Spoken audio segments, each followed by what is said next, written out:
Ethan Miller, at 38, has navigated life's journey alongside his wife Claire, who is 36. Their marital bond, now spanning nearly a decade, began on the verdant campuses of their college days. Initially friends, they found their connection deepening into a profound love. At the time, it felt ineffably right, as if the stars had charted their course to be together.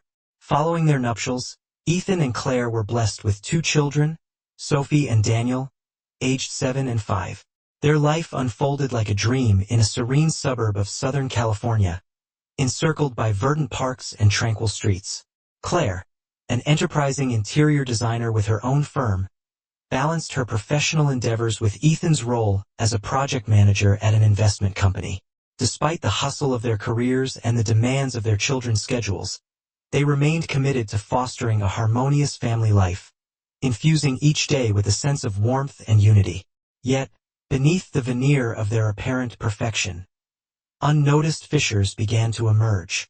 The alterations were gradual, almost undetectable at first. Claire once delighted in recounting her workday tales and planning family excursions.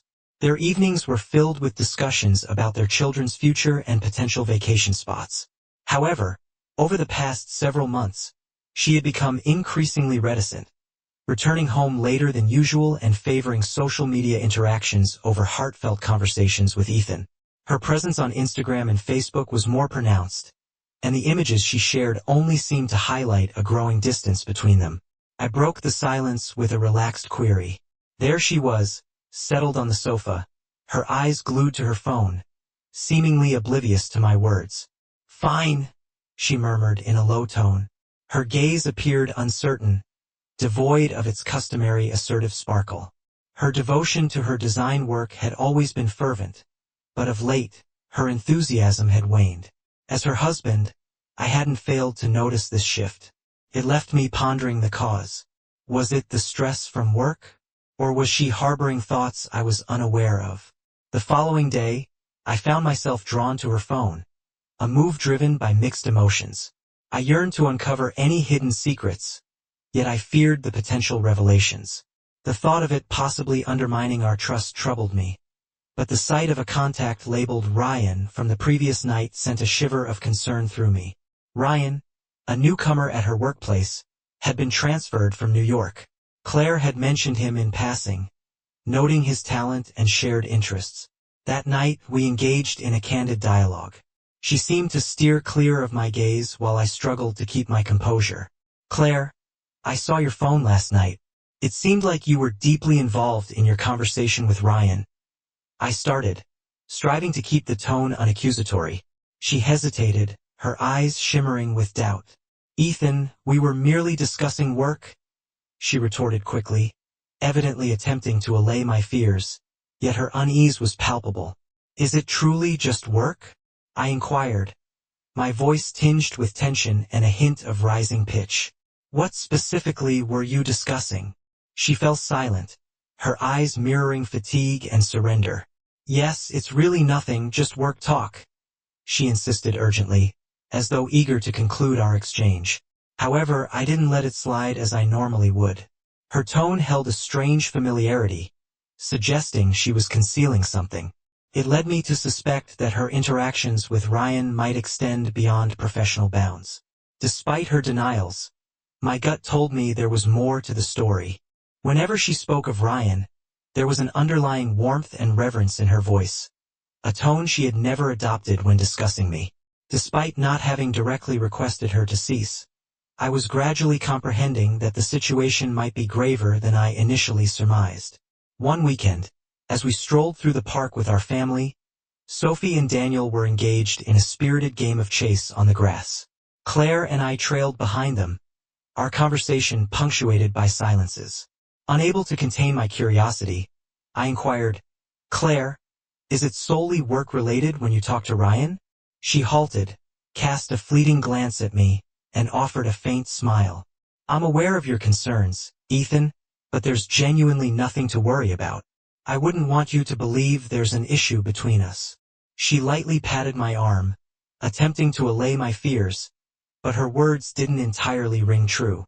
That encounter left me in a turmoil of emotions.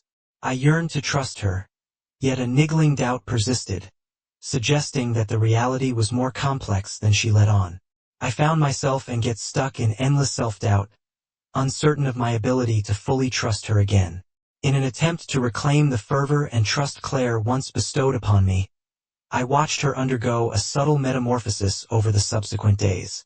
This shift was elusive to articulate, yet its pervasive influence on my hopes for our marriage and future was unmistakable.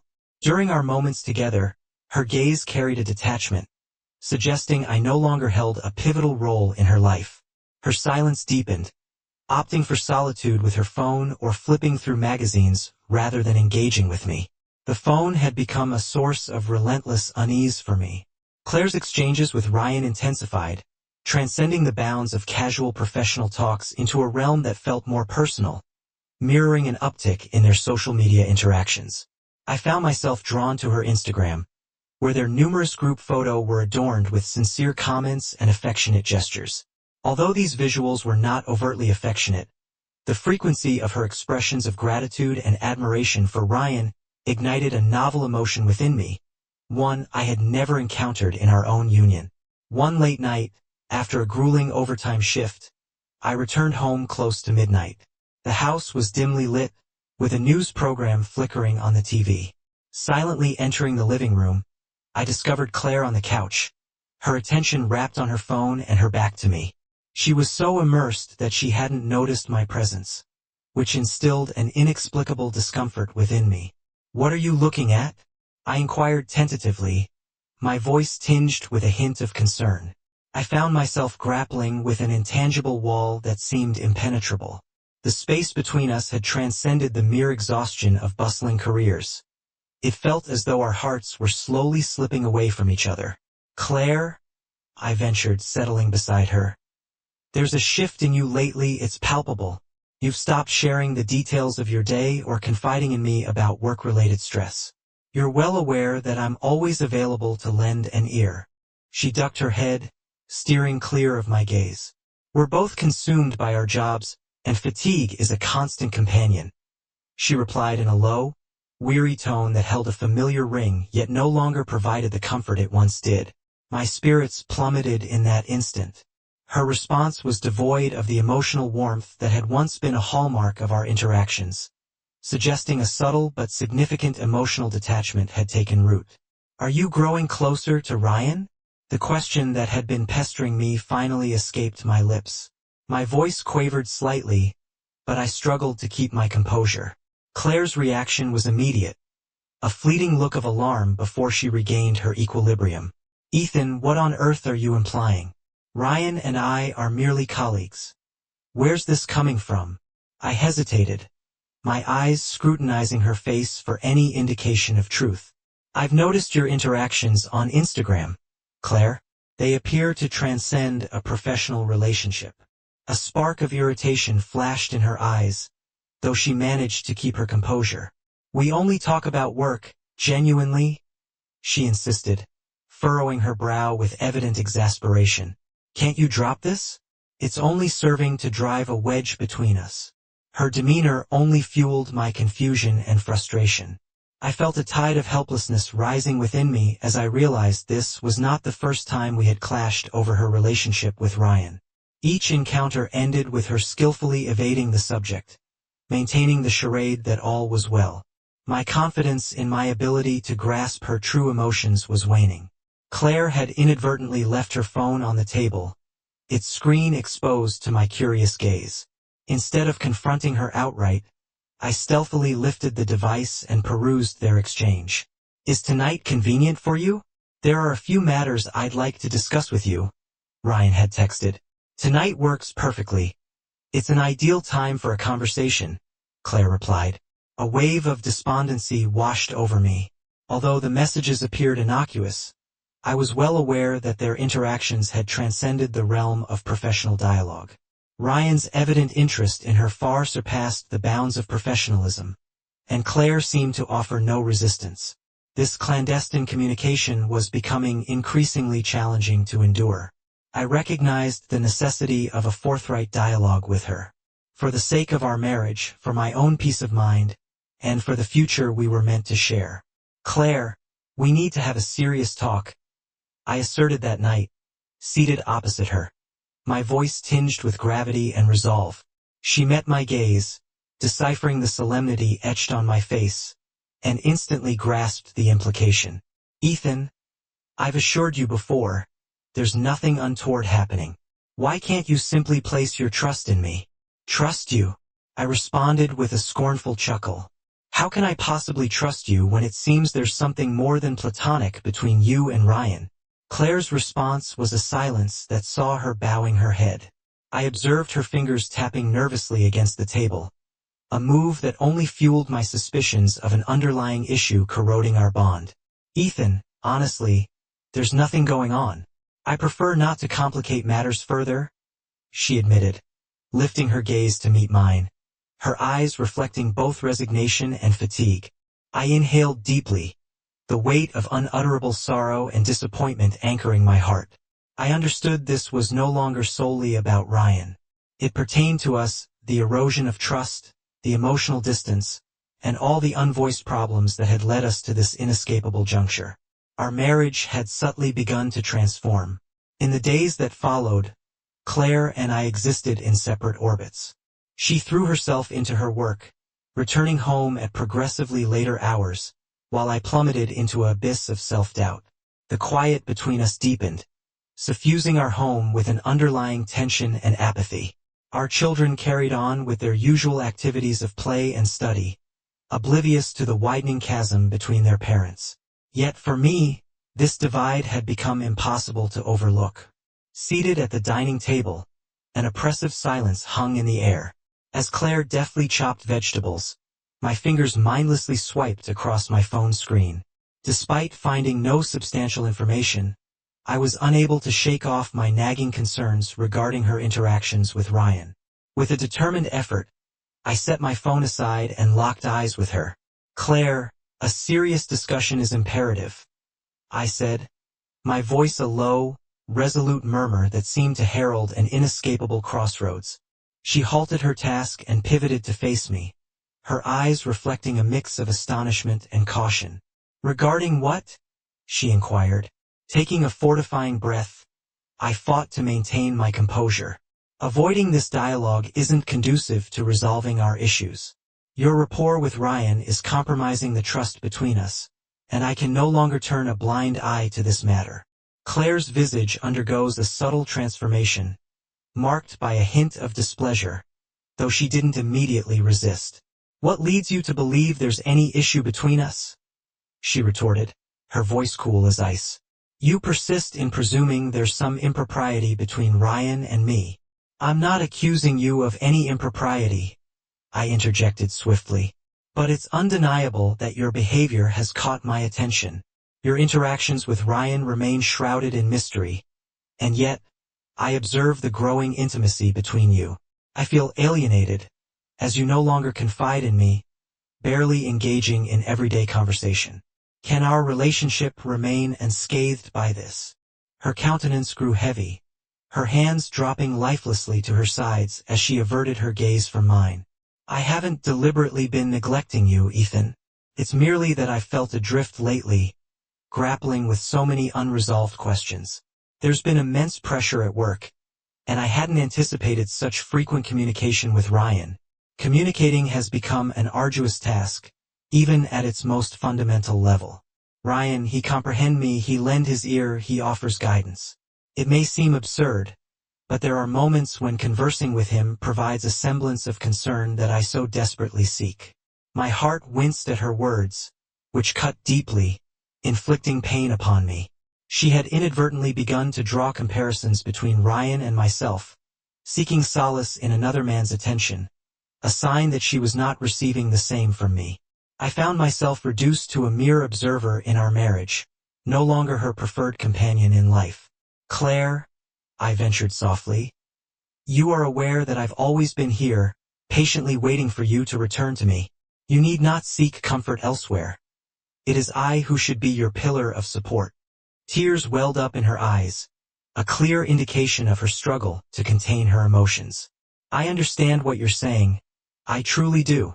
But sometimes, I feel so adrift, uncertain of what is right anymore.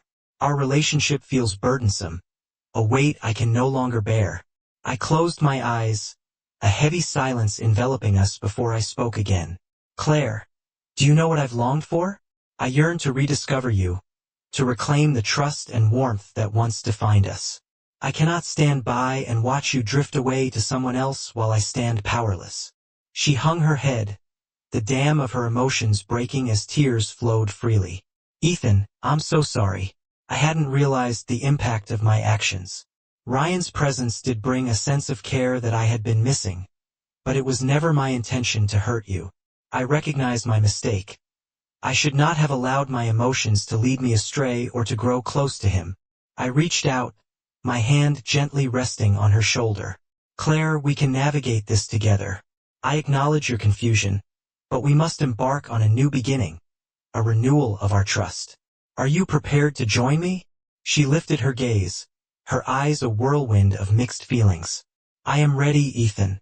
I admit I haven't been fair to you lately, but I hold hope that we can collaborate to restore what we once were. In that instant, I felt a dual surge of pain and relief. Pain because my heart ached with anxiety and a sense of loss. My trust had been shattered. Relief because at least Claire hadn't closed the door on us entirely. She was open to mending our broken bond, to bridging the gap between us. Our dialogue was a mere scratch on the surface. What we truly needed was a profound period of introspection and heartfelt exchange. The path that lay before us was fraught with challenges. The breach of trust had left a gaping wound, and mending it would entail not only the passage of time but also immense effort and numerous concessions. The duration of our journey remained uncertain, and the destination, an enigma. Yet, I was resolute in matching Claire's commitment to try, recognizing that surrendering to the pain was not an option. Our marriage was too precious to abandon without a valiant struggle. In the subsequent weeks, we appeared to be embarking on an intangible trial period. Despite our mutual attempts to revert to our previous equilibrium, a sense of distance lingered around Claire. She pledged to delve into the issues between us, but her actions betrayed a heart still fractured. Every attempt to reestablish communication was met with an invisible barrier. She increasingly shied away from moments of solitude with me, frequently fabricating reasons to work late or take up running. My attempts to fathom her were met with growing skepticism, clouding my thoughts. One evening, as I arrived home, I noticed Claire's car already nestled in the garage, yet an unsettling silence enveloped the house. Entering the kitchen, I saw her busying herself with dinner preparation. Her figure seemed particularly isolated, as if she hadn't registered my presence. The air was heavy with the scent of spices, but an inexplicable gloom hung over the room. I approached her quietly from behind and whispered, "You seem fatigued today." She pivoted, mustering a smile. "It's nothing, just a long day at work. I wanted to have dinner ready early." I nodded, feigning normalcy, yet her dispassionate tone signaled a chasm between us. The casual exchanges of our daily lives were absent, and even her gaze was fleeting. "Claire, how have you been feeling lately?" I prodded, attempting to penetrate the silence. She halted her movements, releasing a soft sigh. "It's hard to put into words, Ethan. I never wanted things to get so tangled. I'm just confused. I feel lost, and I'm not sure what direction to take anymore." The change in her was evident, particularly in the depths of her eyes, which no longer shimmered with their former warmth.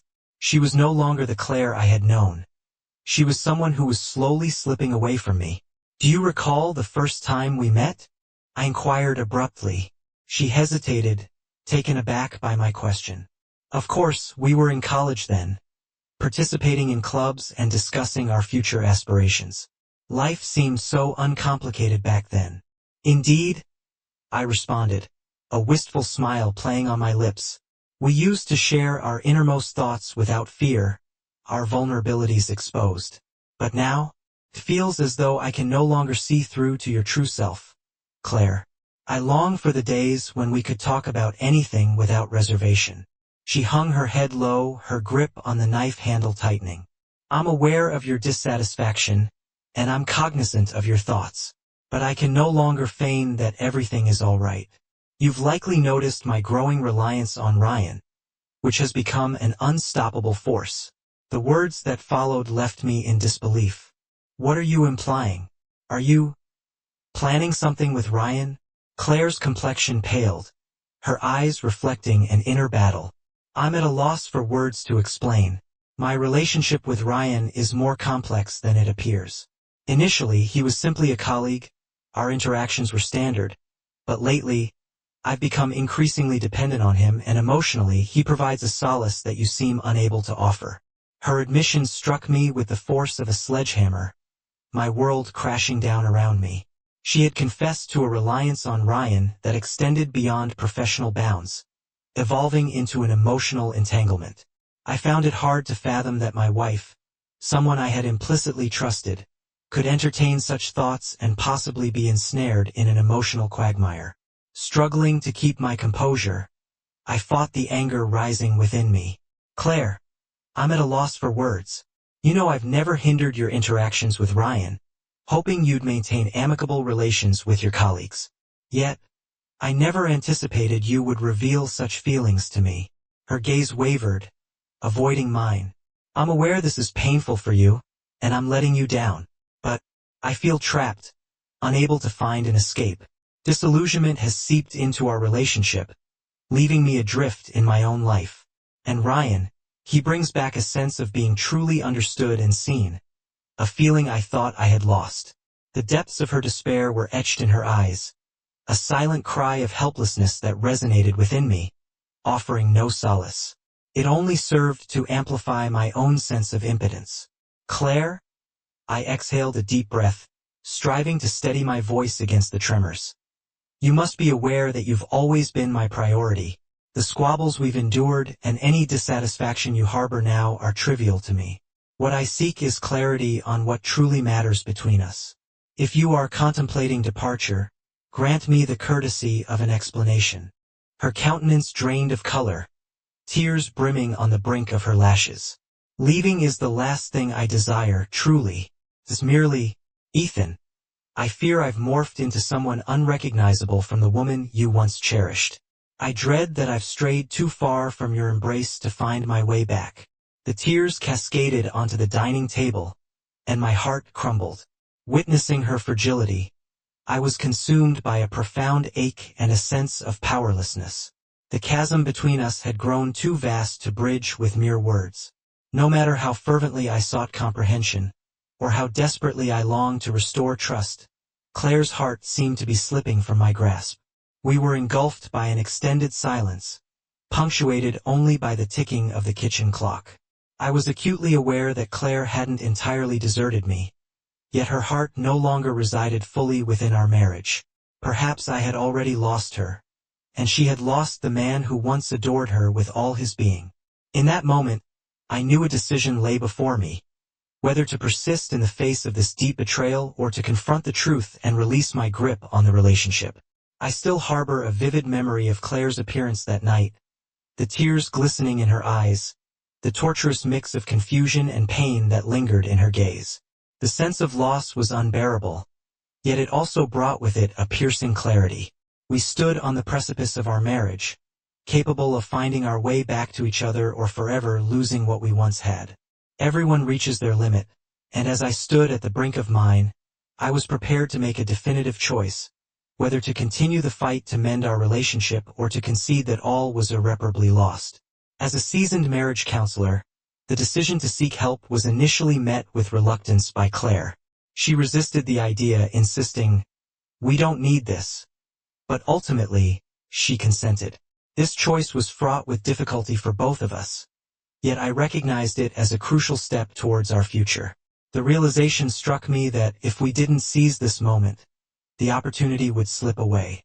During our inaugural session with the therapist, the atmosphere was thick with unease. Claire remained typically silent, while I fought to keep my anxiety in check. We sat in Laurie's office, amidst plush sofas and lined bookshelves, the air gently scented, a setting seemingly curated to soothe our nerves. Nonetheless, the ache in our hearts couldn't be dismissed. Laurie, a composed woman in her mid-40s, greeted us with a serene and welcoming presence. Her professional poise was evident in her deliberate, composed speech. As we took our seats, she greeted us with a reassuring smile and remarked, "I want you to understand that being here isn't a sign of failure. It's an indication of your commitment to one another and to this relationship. We will delve into the reasons behind your current situation and work towards viable solutions." I ventured a whisper. "Our trust has waned. Claire and I are no longer as close as we once were." I sense her pulling away, seeking solace in someone else's company. Lori acknowledged my words and turned her attention to Claire, inquiring, "Claire, what drives you to seek emotional support outside your marriage?" Claire's response was halting. She hung her head before answering softly, "I'm not sure. It's just that communication with Ethan has become increasingly difficult. There was a time when I believed we could conquer any challenge together, but lately, I felt ensnared." Hearing her confession stabbed at my heart. While she hadn't confessed to any inappropriate feelings for Ryan, her reliance on him for emotional sustenance was a source of profound distress. Unable to contain myself, I asked, "Claire, are you aware of how much this is hurting us?" Claire looked up, her eyes brimming with a mix of shame and helplessness. "I am, Ethan, I truly am. I never intended to cause you pain. I felt suffocated, adrift, and Ryan provided a warmth that I'd been missing for so long. I know it's not the answer, but I got swept up in it." Comprehending the complexity of emotional turmoil, she acknowledged that such depths of feeling cannot be rectified swiftly. The scars of the heart require a measure of time to mend. "Ethan," Lori ventured eventually, "what are your thoughts upon hearing this?" I stayed silent, pausing to draw a deep breath, seeking composure. "I am coping with a sense of betrayal, Lori. While I recognize that Claire has caused me no real harm, her dependence on Ryan has created an insurmountable chasm between us. We were once inseparable, but now we are estranged, victims of a lack of communication and misapprehensions." Lori's head nodded in empathy. "Both of you are suffering, struggling to grasp each other's emotional needs. Claire, can you extend your empathy to Ethan's plight?" Claire's gaze dimmed, reflecting the weight of her emotions. "I am aware of his pain, but I am entangled in my own confusion and distress.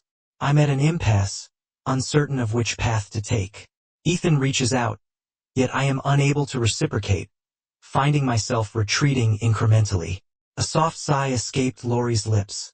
"You both seek answers in one another, yet frequently overlook a fundamental element: open dialogue and comprehension. Ethan, has your mode of communication actually resolved any issues, or have you both simply been suppressing your emotions?" My silence hung heavy in the room, an admission that our exchanges had not led to resolution. In the face of discord, I would often bottle up my feelings, believing that silence was the most prudent response.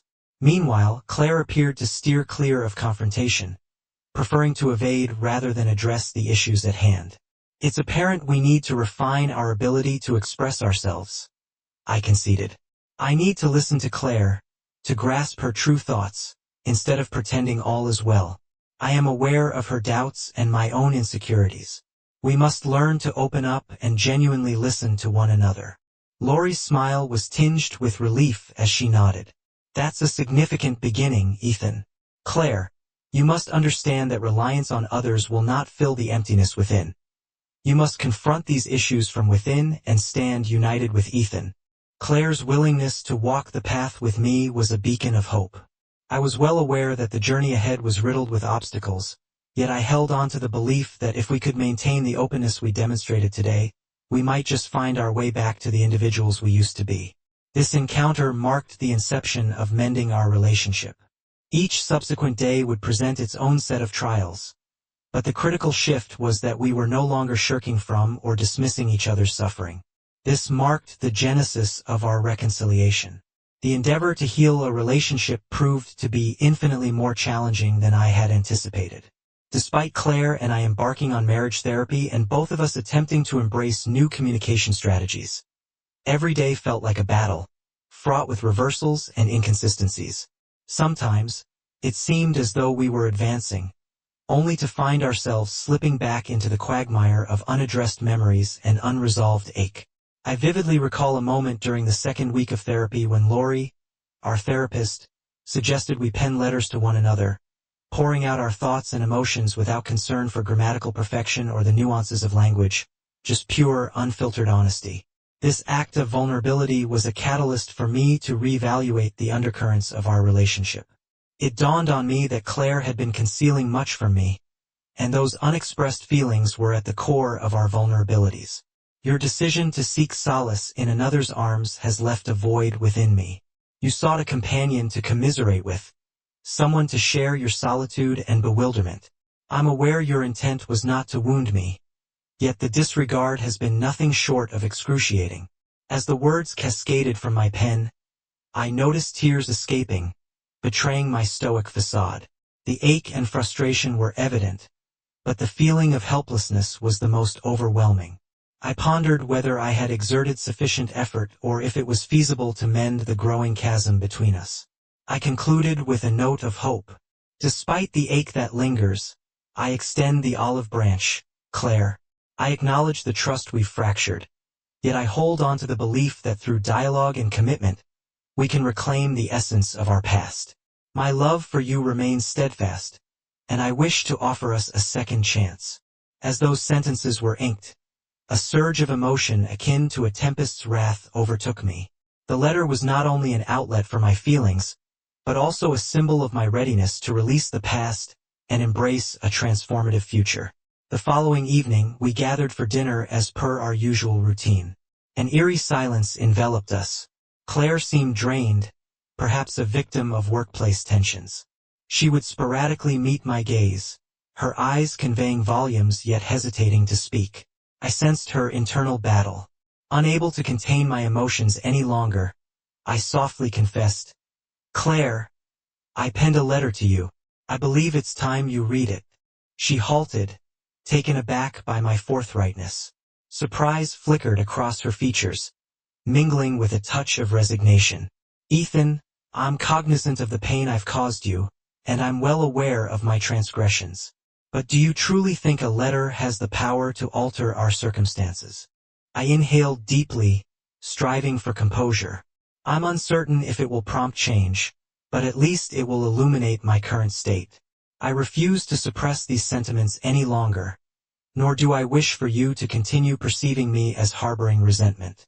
I want you to understand that, amidst the pain, I am open to forgiving you." Claire's head bowed, tears brimming, escaping her control. Her voice quivered as she responded, "Ethan, I never intended to harm you. Somehow I've lost my way, and you've silently endured it all. I'm remorseful, deeply sorry for what I've done to you, to our family. Through dedication and effort, it's possible to rediscover our former selves. My love for you compels me to offer us this opportunity." As those words flowed from my pen, a surge of emotion akin to waves crashing upon the shore enveloped me, intense and unbridled. This letter was deeply personal, a symbol of my readiness to release the past and embrace a new beginning. The following evening, we gathered for dinner as we normally do. An eerie silence hung in the air. Claire appeared fatigued, perhaps due to work-related stress. She would occasionally glance up, her gaze fleeting and meeting mine, as if she had volumes to express yet hesitated. Her internal conflict was palpable. Unable to suppress my own feelings any longer, I gently said, "Claire, I've written a letter to you. I think it's time you read it." She hesitated, taken aback by my sudden mention of it. A mixture of astonishment and resignation flickered across her features. "Ethan, I'm aware you've been hurt, and I admit I've caused you pain. But do you truly believe a letter can alter anything?" I took a deep breath, striving to maintain my composure. "I'm not sure if it will change the course, but at least it will convey where I stand now. I refuse to keep these feelings bottled up, nor do I want you to believe I'm harboring resentment. I want to make it clear that even amidst the pain, I am prepared to forgive." Claire's head bowed, tears brimming in her eyes, as she struggled to contain them. Her voice quivered, "Ethan, I never intended to hurt you. Somehow, I've lost my way, and you've borne it all in silence. I'm truly sorry for what I've done to you, to us as a family. Witnessing her pain evoked a wave of emotions within me. Her distress was tangible, prompting me to question my own role in our turmoil. Yes, we had communication barriers. Often, I was so consumed with my own feelings that I neglected her needs. I hoped this letter would not only bridge the gaps between us but also demonstrate my enduring love and commitment to our relationship. Our bond, while no longer impeccable, retains its value and warrants our efforts to preserve it. Her gaze lifted, eyes flickering with uncertainty. Ethan, you've hit the nail on the head. I acknowledge my mistake. I shouldn't have leaned on external influences to plug the emptiness inside me. I should have turned to you, confiding my doubts and distress, rather than taking flight. In that instant, the depth of her internal struggle became clear to me. It wasn't a lack of love for me. Instead, a prolonged spell of repression and confusion drove her to seek solace in misguided avenues. She failed to see that such solace was fleeting and incapable of addressing the core issues between us. Deep down, she yearned to restore the trust and comprehension we once shared. Claire, forgiving is a tall order, particularly when our hearts bear scars, I remarked, holding her gaze. Yet, I am prepared to extend it, for love still courses through me. We can emerge from this, provided we are both committed.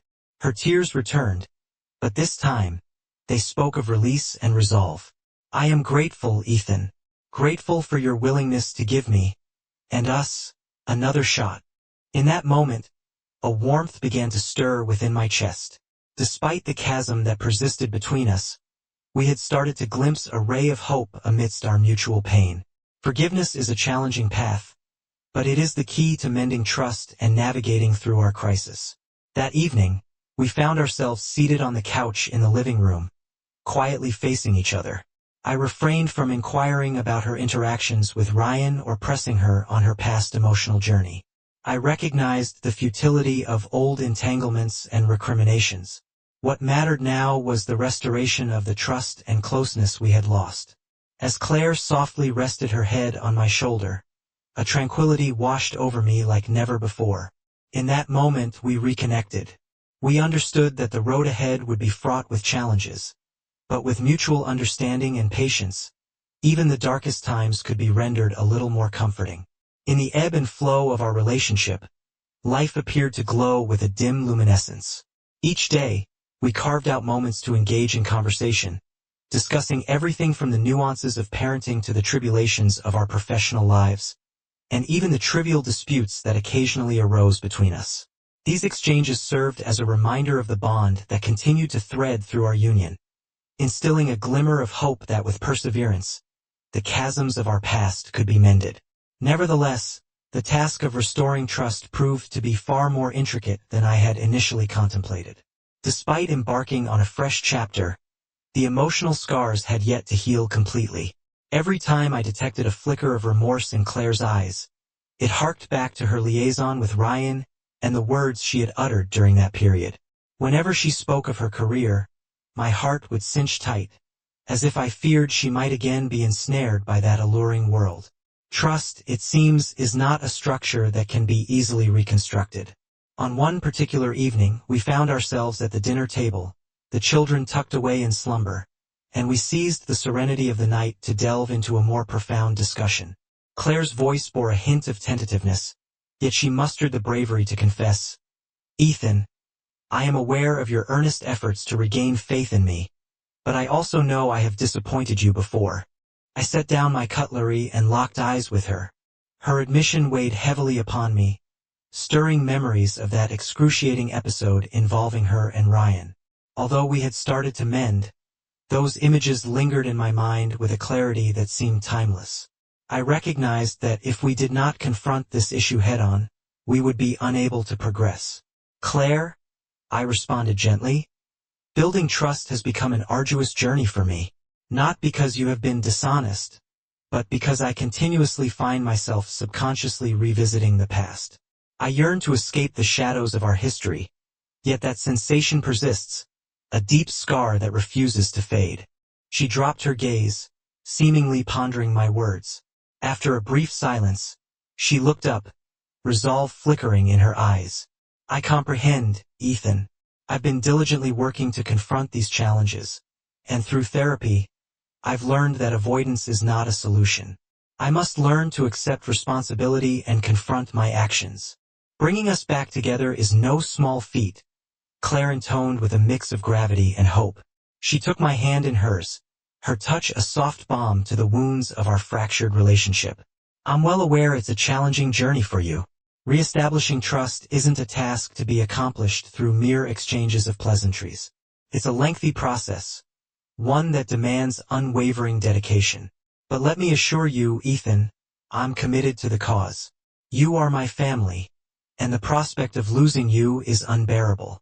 Her words struck me with the precision of a delicate blade, slicing through my defenses and exposing the vulnerability that lay beneath. I detected the quiet strength and resolve within her, coupled with a glimmer of optimism for our shared future. I acknowledged that our path would be fraught with obstacles, yet she stood, ready to face them alongside me.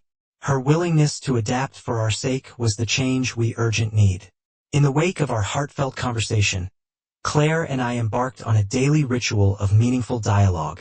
We dedicated time to delve into the depths of our thoughts and emotions, seeking not only to resolve disputes, but also to comprehend the emotional landscapes we each hailed from.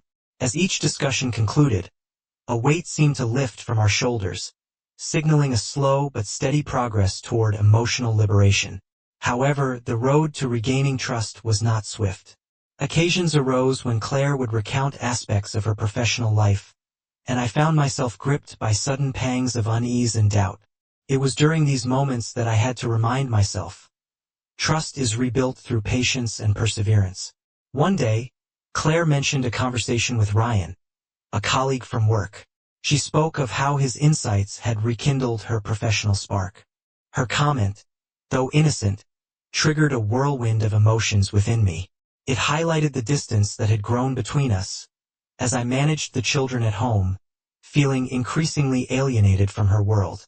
Unable to contain my doubt, I inquired, Claire, can you assure me that your relationship with Ryan has remained strictly professional? Claire hesitated briefly before responding with a gentle yet firm resolve. Ethan, I'm aware of the concerns that linger in your mind. I want to reassure you that my interactions with Ryan are confined to the workplace. I'm dedicated to our present and to healing what we've lost. I ask for your trust.